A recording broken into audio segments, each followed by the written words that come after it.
UCB বা অন্য কোনো ব্যাংকের সঙ্গে একীভূত হচ্ছে না ন্যাশনাল ব্যাংক। আর্থিক ভিত শক্তিশালী হওয়ার শর্তে ব্যাংকটিকে ১ বছর সময় দিয়েছে কেন্দ্রীয় ব্যাংক। দুপুরে রাজধানীর বাংলা মোটরে ব্যাংকটির প্রধান কার্যালয়ে ডাকা সংবাদ সম্মেলনে এমনটাই দাবি করলেন ব্যাংকটির নবনিযুক্ত চেয়ারম্যান আলহাজ খলিলুর রহমান। বললেন, ন্যাশনাল ব্যাংকে আর লুটপাট হবে না। বিস্তারিত জানাচ্ছেন সহকর্মী গোলাম কাদের রবু। অন্য কোনো ব্যাংকের সাথে একীভূত হতে চায় না দেশের প্রথম সারির বেসরকারি ব্যাংক ন্যাশনাল ব্যাংক লিমিটেড। এমনটাই সিদ্ধান্ত ছিল ব্যাংকটির আগের পরিচালনা পর্ষদের। তবে এবার সেক্ষেত্রে আরও এক ধাপ এগিয়ে গেল ব্যাংকটির নতুন পরিচালনা পর্ষদ। নতুন পরিচালনা পর্ষদের চেয়ারম্যান খলিলুর রহমান জানালেন, ঘুরে দাঁড়াতে বাংলাদেশ ব্যাংক তাদের ১ বছর সময় বেঁধে দিয়েছে।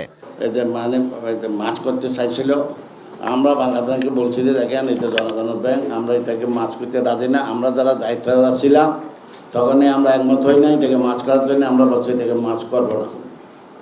বাংলাদেশ এটা আমাদের কথার উপর রাজি হয়ে এটা আমাদেরকে দায়িত্ব দিয়েছে, বলছে আপনারা এতদিনের মধ্যে ব্যাংকটা পরিবর্তন করতে হবে। আজ ইনশাল্লাহ আপনি দোয়া করলে, গভর্নরকে বলছে আপনি যদি সহযোগিতা করেন, দোয়া করেন, আমাদের প্রাইম মিনিস্টার আমাদেরকে একটু সহযোগিতা করে। প্রাইম মিনিস্টার বলে চাই একটা ব্যাংকটাকে আগে মতো ফিরিয়ে যেন আনা হয়, সেই হিসেবে আমরা আনতে পারবো বলি, সেই প্রতিজ্ঞা করি, সেই আশা দিয়ে ওদেরকে রাজি করাইছি। ওরা মাছ করে নাই, মাছ থেকে আমরা এখন মুক্ত।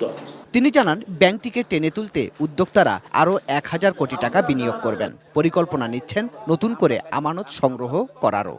১,০০০ কোটি আমরা ইনভেস্ট করবো, তারপর বাকি আরও ৩,০০০ কোটি নিয়ে আমরা বাইরে থেকে সবাই থেকে মিলিয়ে আরও আমরা ৩,০০০ কোটি ইনভেস্ট করবো। যেন অতীতে যে আমাদের ব্যাংকের সমস্যাগুলি আছে, এই সমস্যাগুলি যেন দূর হয়ে যায়। আমরা এই ব্যাংকটাকে যেন সুন্দরভাবে আমাদের এই পরিচালনা যারা দক্ষ, সবাই পরিচালনা দক্ষ এবং তাদের অভিজ্ঞতা এবং জ্ঞানের মাধ্যমে আমরা এই ব্যাংকটাকে এগিয়ে নিয়ে যাব।